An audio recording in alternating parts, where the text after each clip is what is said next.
بسم اللہ الرحمن الرحیم الحمدللہ رب العالمین اللہم صلی علی محمد وعلی آل محمد کما صلیت علی ابراہیم وعلی آل ابراہیم انک حمید مجید۔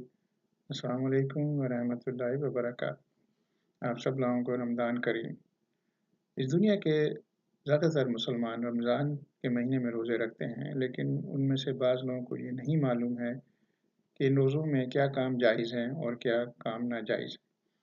آئیے اب دیکھتے ہیں کہ وہ جائز اور ناجائز کام کیا ہیں۔ سب سے پہلے جائز۔ نمبر 1، رمضان میں اس بات کی اجازت ہے کہ آپ روزوں کی نیت یا تو روز فجر سے پہلے کریں یا پھر آپ پورے مہینے کی نیت پہلے روزے کے دن فجر سے پہلے کر لیں۔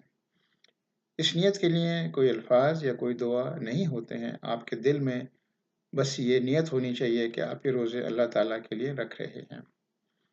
نمبر 2، اس بات کی بھی اجازت ہے کہ آپ اپنا خون کسی کو دیں یا اپنا خون کا کوئی ٹیسٹ کروائیں یا اپنا خون شکر کے لیے ٹیسٹ کریں یا آپ کوئی ٹیکے لگوائیں یا آپ کوئی آئی بھی لگوائیں اپنے جسم میں سوائے جو ہے وہ طاقت کے۔ نمبر 3، اس بات کی بھی اجازت ہے کہ سخت گرمی میں آپ پانی کی کلی کریں یا اپنے سر کے پر پانی ڈالیں، بس پانی حلق سے نیچے نہیں جانا چاہیے۔ نمبر 4، کھانا پکاتے وقت زبان پہ کھانا چکھنے کی بھی اجازت ہے، بس خیال رہے کہ کھانا حلق سے نیچے نہیں جائے۔ نمبر 5، دمے اور اسی طرح کی دوسری بیماریوں میں جس میں لوگ پمپ استعمال کرتے ہیں ان کو بھی اس چیز کی اجازت ہے کہ وہ پمپ استعمال کریں۔ آئیے اب یہ دیکھیں کہ وہ کیا باتیں ہیں جن کی روزوں میں اجازت نہیں ہے۔ نمبر 1، کسی بھی طرح کا کھانا یا پینا جو ہے وہ حلق سے نیچے نہیں جانا چاہیے۔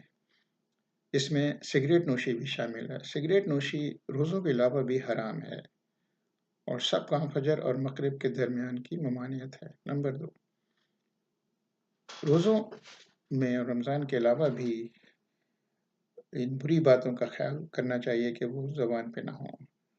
بری بات، کسی کو گالی دینا، کسی پہ چیخنا، غصہ کرنا، جھوٹ بولنا، کسی کی غیبت کرنا، کسی پہ تہمت لگانی، کسی کی بے عزتی کرنا، اسی طرح کی تمام برائیوں کی ممانعت ہے۔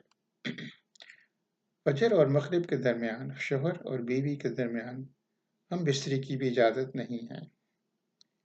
آئیے اب یہ دیکھیں کہ وہ لوگ کون ہیں جن کو روزہ رکھنے کی اجازت نہیں ہے۔ نمبر 1، ایک ایسا بیمار جس کے ڈاکٹر نے اس کو روزہ رکھنے سے منع کر دیا ہے، اس کو رمضان کے روزے ان دونوں کو پورا کرنا ہوگا بعد میں۔ اگر اسی طرح بیماری اور ایک مستقل ہے تو پھر اس کو اس روزے کے بدلے میں ایک مسکین کو کھانا کھلانا ہوگا۔ نمبر 2، حیض والی عورتیں یا بچے کی پیدائش کے بعد خون آنے والی عورتیں بھی بعد میں اپنے روزوں کو پورا کریں۔ نمبر 3، جو عورتیں حاملہ ہیں یا اپنے بچے کو اپنا دودھ پلا رہی ہیں اور ان کو اگر یہ ڈر ہے کہ روزہ رکھنے سے ان کو یا بچے کو نقصان ہوگا تو وہ روزے چھوڑ سکتی ہیں اور بعد میں ان کو پورا کر سکتی ہیں۔ نمبر 4، ذہنی طور پہ ایک پاگل آدمی پر بھی روزے فرض نہیں ہیں۔ نمبر 5، ایک مسافر بھی سفر کی حالت میں روزے چھوڑ کر بعد میں ان کو پورا کر سکتا ہے۔ نمبر 6، ایسا شخص بھی روزے چھوڑ سکتا ہے جو سخت محنت کے کام کرتا ہے، سخت موسم میں کرتا ہے اور اس کے پاس کوئی دوسرا آمدنی کا ذریعہ بھی نہیں۔ ایسے لوگوں کو ایک مسکین کو ایک دن کے روزے چھوڑنے کے بدلے میں کھانا کھلانا ہوگا۔ نمبر 7، جو لوگ بہت بوڑھے ہیں وہ روزے چھوڑ سکتے ہیں لیکن ان کو بعد میں روزے پورے کرنے ہوں گے یا پھر ایک مسکین کو روزانہ کے لیے کھانا کھلانا ہوگا۔ ایک ایسا شخص کو بھی روزہ رکھنے کی اجازت نہیں ہے جو صحت مند تو ہے لیکن اس کو یہ ڈر ہے کہ وہ روزہ رکھنے سے اس کی طبیعت خراب ہو جائے گی، اور اسی طرح سے ایک شخص وہ جو روزہ کے درمیان بھوک یا پیاس سے ایسا ہو جائے کہ اس کو مرنے کا ڈر ہو تو اس کو روزہ توڑ دینا چاہیے اور بعد میں اس روزے کو پورا کرنا چاہیے۔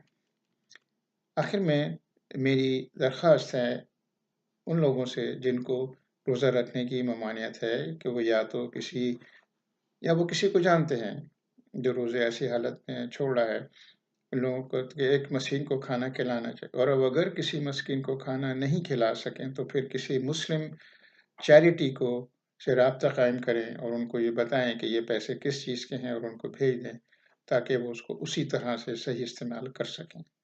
والسلام علیکم ورحمۃ اللہ وبرکاتہ۔